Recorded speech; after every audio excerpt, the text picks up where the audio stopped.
15번째 기독교 지성과 영성 수업이 되겠습니다. 지난 시간에는 엇갈린 신학들의 풍경 5장에 나오는 해방 신학에 관해서 살펴보았습니다. 시간이 부족한 관계로 이 5장 뒷부분에 나오는 신복음주의 신학에 대해서는 우리가 살펴보지를 못했는데 이 시간 신복음주의 신학에 대해서 살펴보도록 하겠습니다.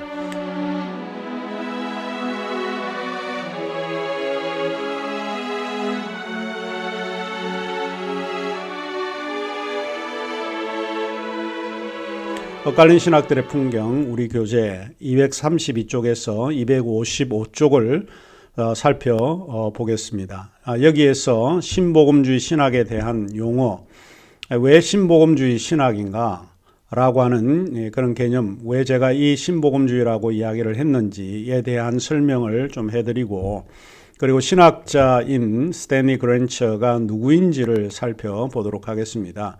스탠리 그랜처는 조직신학뿐만이 아니고 기독교 윤리라고 하는 면에서도 상당히 권위자로 알려져 있고, 또 한국의 기독교 윤리학의 토대들이라고 하는 책을 통해서 한국 독자들에게 알려져 있는 신학자이기도 합니다. 그리고 한국에 한 두어 번 정도 방문한 걸로 제가 기억을 하고 있고요.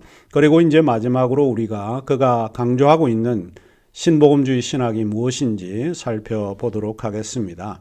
5장에서는 해방신학과 신복음주의 신학을 대비하는 것으로 책을 제가 배열을 했는데 이유는 두 가지입니다. 하나는 해방신학과 신복음주의 신학, 말하자면 그랜처의 신학이 공동체에 대한 중요성을 언급했기 때문에 이 두 가지를 동등한 단계에서 제가 배열을 했고, 또 하나는 이러한 공통된 관심이지만 강조한 부분이 서로 상반된 입장이라고 하는 것입니다. 공동체라고 하는 것은 공동분모를 형성하고는 있지만 그들이 지향하고 있는 강조한 부분은 서로 반대되는 그런 견해를 가지고 있다 하는 그런 의미에서 제가 이 두 가지를 동시에 배열을 했다라고 하는 것을 먼저 말씀을 드립니다.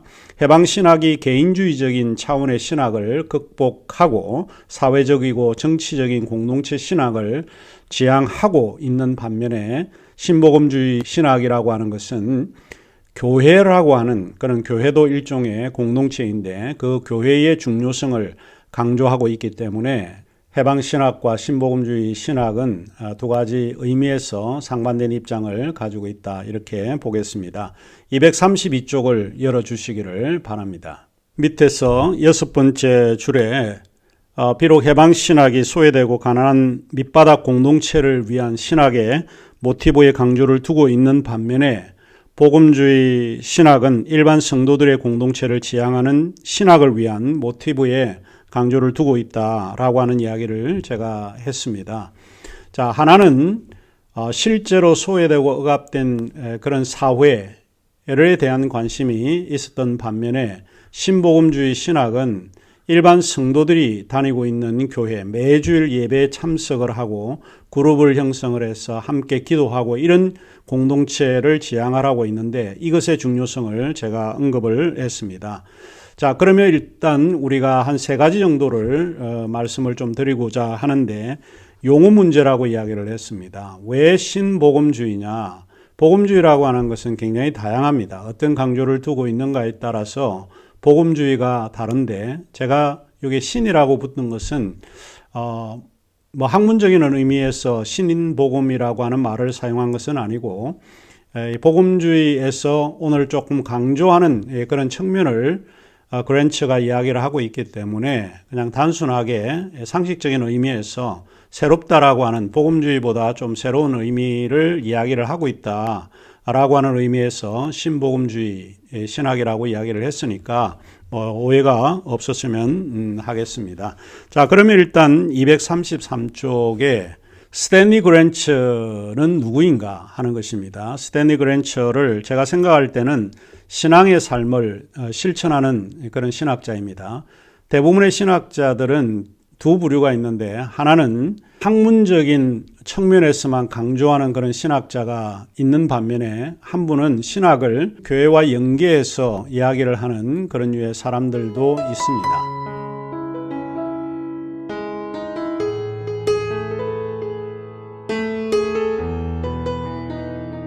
자, 그러면 우선 스탠리 그랜처라고 하는 신학자에 대해서 우리가 먼저 살펴보도록 하겠습니다. 스탠리 그랜처는 침례교회 교인이기도 하고 그리고 조직신학자이면서 기독교 윤리학자입니다. 한 가지 흥미로운 것은 그가 침례교회 교인이지만 침례교 신학자라고 하는 그런 프레임을 가지고 사람들로부터 부르기를 원치 않았던 것 같습니다. 이유는 그의 신학이 포괄적이면서 동시에 개방적인 요소를 가지고 있기 때문에 그러지 않았을까 싶긴 합니다. 그의 부친은 침례교 목회자였습니다. 그래서 그랜처는 오늘날로 말을 하자면 PK 자녀입니다. 패스트럴 키츠 자녀로서 어린 시절을 보내고 성장을 했습니다. 그는 한 번도 침례교의 전통을 부정해 본 적이 없고 침례교 전통에서 작업을 했던 것은 사실이라고 보여집니다. 어린 시절에 교회에서 주로 생활을 했는데 신앙적 훈육을 통해서 매일 기도하고 성경을 읽는 습관을 기르기도 했고 또 교회를 통한 기독교 신앙을 실천하면서 성장을 했다고 보여집니다. 어린 시절부터 아버지의 영적인 훈련 방식을 좋아했던 것 같고 또 그 방식을 즐겨 따르기를 원했던 그런 신학자이기도 했습니다. 그랜처는 55세의 일기로 하나님의 부르심을 받았는데 한 가지 흥미로운 것 중에 하나가 그의 아버지도 56세에 세상을 떠났다라고 하는 것입니다. 아마도 DNA 영향이 있었는지는 모르지만 이 두 분 다 젊은 날에 세상을 떠났다는 그런 안타까운 이야기가 있습니다. 비록 그랜처가 침례교회에서 성장한 신학자이지만 그의 신학은 앞서 이야기를 했지만 상당히 개방적이라고 볼 수 있습니다. 그럼에도 그가 강조하는 것은 모든 신학이 다 좋은 신학이 아니다라고 하는 평소의 생각을 가지고 있었던 것 같습니다. 그는 박사 학위를 위해서 독일 유학을 결심을 하게 되었는데 독일의 유명한 신학자인 볼프하르트 판넨베르크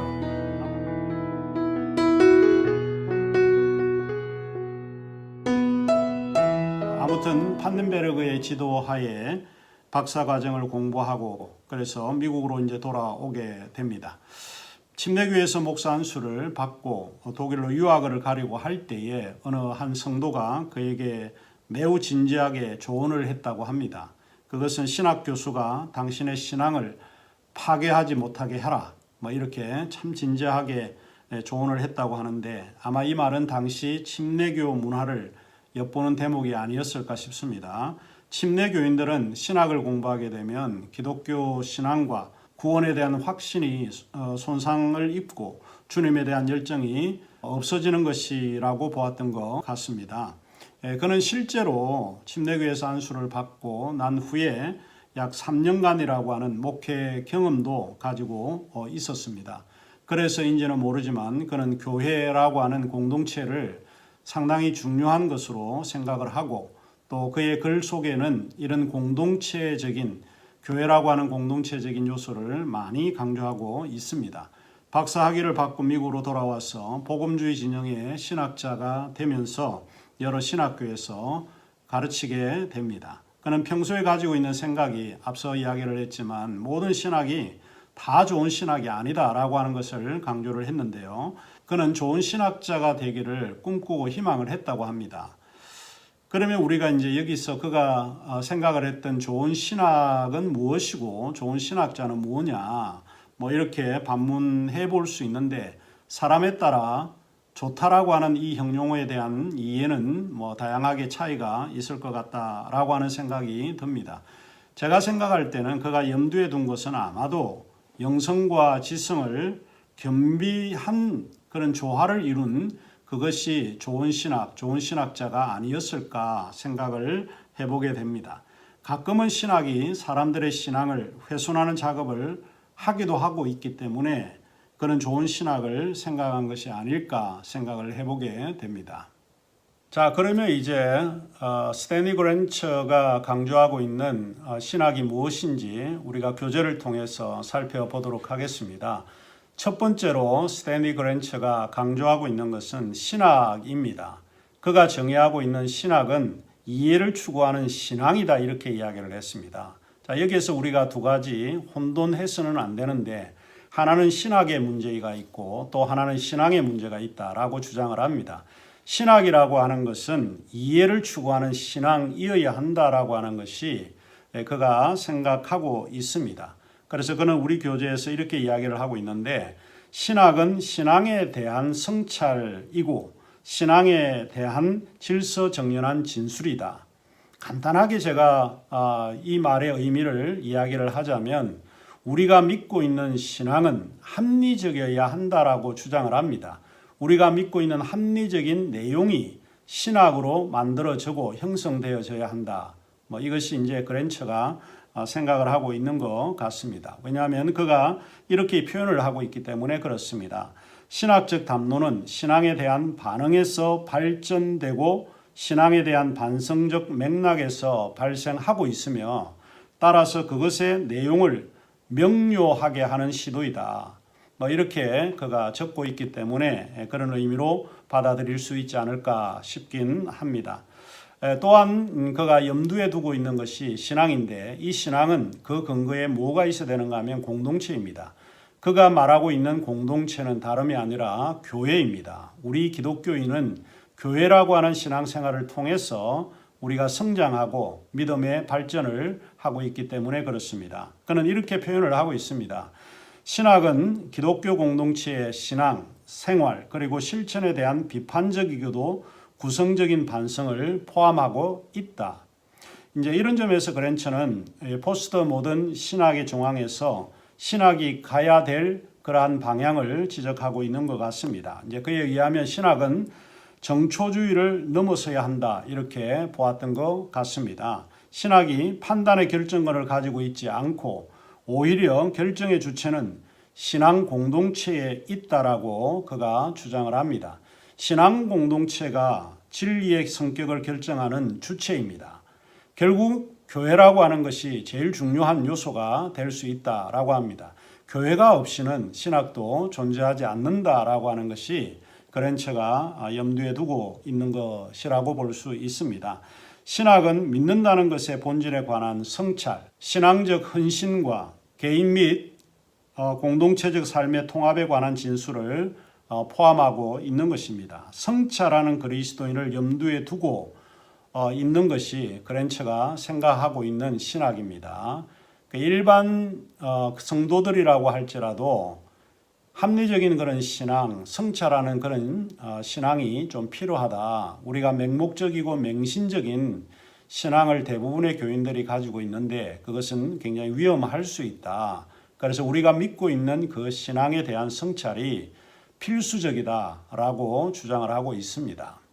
그런데 여기서 그가 말하고 있는 성찰이라고 하는 것은 어느 정도 우리가 사유하는 방식이나 믿음의 이유 또는 우리의 행동 양식 등에 물음을 던지는 비판적인 사고들을 수반하고 있는 것으로 이해하고 있습니다. 그러니까 이 성찰이라고 하는 것은 우리의 믿음이 맹목적으로 받아들여서 무엇인가 믿으면 된다라고 하는 것이 아니고 왜 내가 믿고 있는지 이 믿음이 적합한 건가 라고 생각을 해야 한다라고 보는 것이죠. 맹목적인 신앙만을 강조하는 것이 되어서는 안 된다라고 그가 생각을 했던 것 같습니다. 그래서 여기에서 우리가 눈여겨볼 수 있는 것은 신학과 신앙의 단계가 어떻게 성립이 될 수 있는가라고 하는 것을 우리가 생각을 해볼 수 있는데 스탠리 그랜처는 이제 그런 생각입니다. 개인적인 것을 넘어서 공동체를 염두에 두어야 한다. 신학이라고 하는 것은 교회라고 하는 공동체를 떠나서는 이해해서는 안 된다라고 이렇게 주장을 하고 있습니다. 신학이 던지는 물음들이 이 교회에서 묻는 그리스도인의 마음에 있는 실존적인 그런 물음이 아니라 그러한 물음들은 헌신의 본질과 대상에 관한 것들을 이야기하고 있다 하는 것이 스탠리 그랜처가 생각을 하고 있는 것 같습니다. 이런 근거에서 그랜처는 신앙이 1차적이고 신학이 2차적임을 지적을 합니다. 우리는 신학을 통해서 신앙하는 것이 아니고 신앙을 통해서 신학을 하고 있다 하는 것입니다. 한마디로 이야기를 하자면 신학은 교회 또는 신앙 공동체를 위해 그리스도인의 사고 능력을 사용하도록 봉사하고 돕는 기능이다. 뭐 이런 것으로 이제 우리가 첫 번째로 정의를 해볼 수 있습니다. 자, 여기에서 이제 뭐 한 가지 우리가 더 중요한 생각을 해볼 수 있는데 240쪽에 밑에서 6번째 줄부터 있는데 우리가 피해야 될 그런 요소들이 있다라고 그가 생각을 합니다. 첫 번째로 그것은 대체주의의 위험이다라고 이야기를 합니다. 대체주의라고 하는 것은 신학자들이 개인적이고 사적인 신앙을 신앙의 대체물로 만드는 작업입니다. 살아계신 하나님에 대한 신앙은 신학에 의해서 대용물이 되어서는 안 된다라고 하는 아주 분명한 그런 입장을 가지고 있고요. 또한 두 번째로 우리는 교조주의 위험을 피해야 한다라고 그가 주장을 합니다. 우리는 실제에 관한 하나의 모형을 실제 자체와 혼동하는 경향이 들어있는데 이것은 신학 체계를 진리와 혼동하여 생기는 일이기 때문에 우리는 신학을 정형화하거나 규범화해서 발생할 수 있는 문제를 적절히 분석하고 파악해야 한다라고 생각했던 것 같습니다. 셋째로 그는 지성주의 위험이 있다라고 이야기를 합니다. 신학자들이 하나의 신학 체계를 구축해낼 때에 그들은 자신들의 목적을 이루었다고 생각하는 경향이 있다고 그랜처가 생각을 하는 것 같습니다. 흔히 신학자들로부터 당하는 오류가 이것인데 그들의 목적에 설득당하여 기존의 신앙을 저급하거나 무지한 것으로 판명하고 지성적인 것만을 추구하게 만드는데 이것은 옳지 않다 이렇게 생각을 했던 것 같습니다. 그러므로 신학은 지성의 담론적 영역에서만 머물러서는 안 되고 신학의 공동체적 삶에 실제적이고 구체적으로 도움을 줄 수 있어야 신학이 온전해진다 이렇게 주장을 합니다. 그 다음에 이제 두 번째로 우리가 살펴볼 것은 241쪽인데 건전한 신학은 공동체를 위한 신학이다. 앞서 이야기를 했던 것과 유사한 이야기입니다. 두 번째로 건전한 신학은 공동체를 위한 신학이다. 우리 앞에서 이야기를 했지만 공동체라고 하는 것은 스탠리 그랜처에게는 굉장히 중요한 그런 개념입니다. 구원의 전역에 대한 묵상 이것은 공동체가 해야 될 일이라고 생각을 하는데 우리를 향하신 하나님의 사랑은 구원을 통해서 이루어질 수 있다 하는 이야기입니다. 그런데 이 구원의 과정은 크게 두 가지 단계를 가지고 있다라고 그는 보았습니다. 첫째로 구원의 과정은 회심을 통해서 온다 하는 것입니다. 회심이라고 하는 것은 구원의 시작으로서 타락한 피조물인 우리의 옛 방식을 버리고 하나님의 계획을 따라 살아가는 과정입니다. 이 그랜처에 의하면 회심이란 공동체 건설이라는 목표를 이끌기 위한 하나님의 지속적인 활동 속으로 우리를 진입하는 그와 같은 사건입니다. 둘째로 회심이라고 하는 사건은 우리의 일생 동안 펼쳐지는 그리스도를 본받는 변화의 과정의 시작일 뿐이다 하는 것입니다. 이 변화의 과정을 그는 성화라 이렇게 부릅니다. 성화는 우리 그리스도인으로서 삶을 올바르게 살아가는 것을 이야기를 하고 있습니다. 그 다음 우리가 이제 살펴볼 것은 245쪽에 교회에 대한 강조이죠. 교회는 사회 참여를 위한 공동체다. 제가 이제 신복음주의 신학이라고 부른 이유도 여기에 있는데 이 교회는 오히려 무엇을 하는가 하는 것입니다. 교회는 무엇을 해야 올바른 일을 하고 있다라고 판단할 수 있는 건가 하는 이야기입니다. 그랜처는 이 교회를 강조하면서 교회는 교회 안에서만 있어서는 안 되고 사회를 위해 참여하는 그런 공동체라고 이야기를 합니다. 우리만을 위한 리그를 하는 것이 아니고 사회 전체에게 유익이 되는 공동체여야 한다라고 주장을 합니다. 이제 그래서 사회 참여라고 하는 것을 그는 강조를 하고 있습니다. 이제 그랜처 신학은 철저히 공동체적인데 그런데 그 공동체의 본질은 바로 교회에서 찾습니다. 교회는 하나님과의 새로운 화해 공동체이기 때문에 그렇습니다. 공동체는 계약 백성으로서의 공동체를 그가 상정하고 있는데 교회는 성령이 하나님의 백성으로 살아가기 위해서 복음 선포에 의해 세상으로부터 불러낸 사람입니다. 이것이 이제 침례교적인 전통인데 에클레시아입니다. 그런데 교회는 에클레시아 우리끼리만 살아가서는 안 되고 사회에 대한 관심도 가져야 합니다. 그래서 이 공동체를 가지고 있는 교회는 사회에 대한 참여를 하고 사회에 대한 관심이 무엇이고 그들의 필요가 무엇인지 이런 거에 대해서 상당히 관심을 가져야 한다라고 주장을 합니다. 이제 이런 맥락에서 그랜처는 교회의 개인적인 차원을 극복하고 인류 공동체를 향해서 교회가 나아갈 방향을 제시하고 있다 이렇게 볼 수 있습니다. 우리만이 아니라 우리 사회도 필요한 공동체가 되어야 된다라고 이야기를 하고 있습니다. 자, 결론적으로 이제 그랜처가 생각하는 것은 이런 마인드가 다른 것이 아니라 선교적 마인드라고 볼 수 있습니다. 선교라고 하는 것은 단지 소외되고 힘들고 어렵게 생활하는 사람들의 마음을 어루만져 주는 것, 이런 것도 일종의 선교이지만 우리 사회가 필요로 하고 있는 이 구원의 복음이라고 하는 것도 있는데 복음을 전하기 위해서 노력을 해야 한다라고 보는 것입니다. 그랜처는 이 두 가지 요소를 동시에 강조하고 있다라고 보는 것입니다. 개인의 구원에 대한 것도 이야기를 하지만 사회의 필요를 위해서 우리가 사회에 참여하고 그들과 함께 아픈 마음을 치유해주는 그런 공동체여야 한다라고 하는 것을 그는 강조하고 있습니다. 자, 그러면 우리가 15번째 강의는 여기서 마치고 우리가 그 다음 16번째 강의에서는 6장을 우리가 살펴보도록 하겠습니다. 그러면 잠시 후에 다시 뵙도록 하겠습니다.